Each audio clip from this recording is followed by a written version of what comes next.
तो राम जी अनंत, राम जी की कथा अनंत, और राम जी के संत भी अनंत। जो अनंत होता है वही अनंत बना सकता है। याद रखना, जो असीम होता है वही असीम बना सकता है, जो ससीम होता है वो आपको असीमता प्रदान नहीं कर सकता। हर व्यक्ति असीम आनंद चाहता है,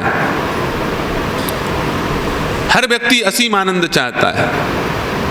गांव का पार्षद सोचता है मैं सरपंच बन जाऊं, सरपंच सोचता है मैं सरपंच संघ का अध्यक्ष बन जाऊं, अध्यक्ष सोचता है मैं जिला पंचायत अध्यक्ष, जनपद अध्यक्ष बन जाऊं, वो सोचता है कि मैं विधायक बन जाऊं, और वो सोचता है कि मैं सीएम बन जाऊं, और सीएम सोचता है मैं पीएम बन जाऊं, और पीएम सोचता है कि मैं राष्ट्रपति बन जाऊं, आखिरी में राष्ट्रपति बन जाऊं, और राष्ट्रपति सोचता है मैं जगतपति बन जाऊं। ये चीन ने भी हड़कंप मचाया हुआ है। क्यों? जगतपति बनने के लिए है कि नहीं? पूरे विश्व को कब्जा करना चाहता है। 14 पड़ोसी देश किसी से नहीं पड़ता, सबका जमीन कब्जा करने में लगा, सबका। राम नाम जपना, पराया माल अपना। हड़प्पा संस्कृति, हड़पने का काम चालू कर दिया है इसने। चाहे मित्र हो चाहे शत्रु हो, सबके वस्तुओं को लूटना चाहता है, हड़पना चाहता है। कारण क्या? ये जीव की प्रकृति है, वो असीम होना चाहता है, इन्फिनिटिव, अनंत। पूरे विश्व में कब्जा कर लेगा मान लो चीन, तो रुक थोड़ी जाएगा। ये कामना बड़ी खतरनाक होती है, ये कामना कभी समाप्त नहीं होती। ये कामना तो केवल सत्संग में आने पर समाप्त होती है। कामना के लिए कवि ने बड़ी अच्छी बात कही, जाने ये कैसी कामनाएं। ये कामना बड़ी विचित्र है। जैसे समुद्र की तरंगे कभी शांत नहीं होती, वैसे ही ये कामना कभी शांत नहीं होती। जाने ये कैसी कामनाएं, एक आए एक जाए। जैसे समुद्र की तरंगे, लहरें एक आती हैं एक चली जाती हैं, वैसे ही तरंग एक आएगी चली जाएगी, फिर एक आएगी फिर चली जाएगी। एक आए एक जाए, एक कहती पाप कर ले,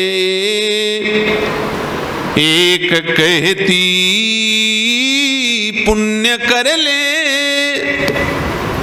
एक कामना कहती है पाप कर ले, मार डाल इसको, हमको रे कहा था, हमको गाली दिया था, इसको जिंदा नहीं छोड़, इसको नहीं इसके खानदान सहित मार डालो। देखो ये कामना कैसी चल रही है। एक की मारने की कामना हो रही है और एक की बचाने की कामना हो रही है। वसुदेव कुटुंबकम, पूरा विश्व हमारा है, हमको सबका साथ और सबका विकास चाहिए। ये भारत सोचता है, और चीन सोचता है किसी का साथ नहीं चाहिए और सबका विनाश, है ना। एक कहती पाप कर ले, एक कहती पुण्य कर ले। लेकिन समस्या क्या है? चाहे पाप वाली कामना हो चाहे पुण्य वाली कामना हो, कभी मरती नहीं है। हाँ, आप सोचोगे जो धर्मात्मा होते हैं ना, वो सोचते हैं, ज्यादा धर्म करने की भी कामना में आदमी फंस जाता है। रामचरितमानस शुरू कहां से होता है? देखना, राम जी के जन्म और रावण के जन्म, ये दो से रामचरितमानस शुरू हुआ है। देखो, पाप वाली कामना तो खतरनाक ही है, ज्यादा पुण्य की कामना भी खतरनाक है। ये रावण पैदा कहां से हुआ पता है? नाम प्रताप भानु, प्रताप भानु से शुरू होता है। ये प्रताप भानु कैसा था? धर्मज्ञ था, धर्म करने वाला था, सत्यनिष्ठ था, नित्य यज्ञ करता था, करोड़ों यज्ञ इसने किए और भगवान को समर्पित कर देता था। अच्छी कामना है, पुण्य करने का विचार, यज्ञ करता है, सत्संग करता है, सब कुछ बढ़िया था, लेकिन वह कामना विधि सम्मत नहीं था, प्रकृति सापेक्ष नहीं था, अप्राकृतिक था। कैसा था? अप्राकृतिक। कामना अनंत हो जाए तो समझ लो जीवन का अंत हो जाएगा। कामना को बांध के रखना चाहिए, नहीं तो ये मनी राम बड़ा खतरनाक है, जहां कहां उड़ता है कोई ठिकाना नहीं इसका। इसको उड़ने में कोई रुपया पैसा परमिट थोड़ी लगता है, जितना उड़ाना है उड़ा लो, जितना हाई फाई उड़ना है उड़ जाओ। प्रताप भानु इतना बढ़िया व्यक्ति, सत्संगी व्यक्ति, ब्राह्मणों को भोजन कराने वाला, यज्ञ कराने वाला, सत्संग कराने वाला, प्रजा को पुत्र के समान पालने वाला, लेकिन उसके पास समस्या क्या आई? कामना अनंत हो गई। और कपटी मुनि के पास जाके अपनी कामना बता दिया। क्या कामना बताया? जरा मरण दुख रहित तन, जरा मरण दुख रहित तन, समर जितै जन को, एक छत्र रिपुहीन मही, राज कल्प सत हो। क्या बोलता है प्रताप भानु? जरा मरण दुख रहित तन, जरा माने बुढ़ापा, बुढ़ापा ना आए। हर आदमी परेशान है बुढ़ापा से, बुढ़ापा से हर व्यक्ति डरता है। कौन सा ऐसा चीज लगा लिया जाए चेहरे में, कौन सी ऐसी वस्तु लगा ली जाए बाल में कि बाल सफेद ना होए, चेहरे में झाई ना पड़े, घुटना खराब ना होए, दांत टूटे ना। दुनिया भर का उपाय वो करता रहता है। जरा माने बुढ़ापा,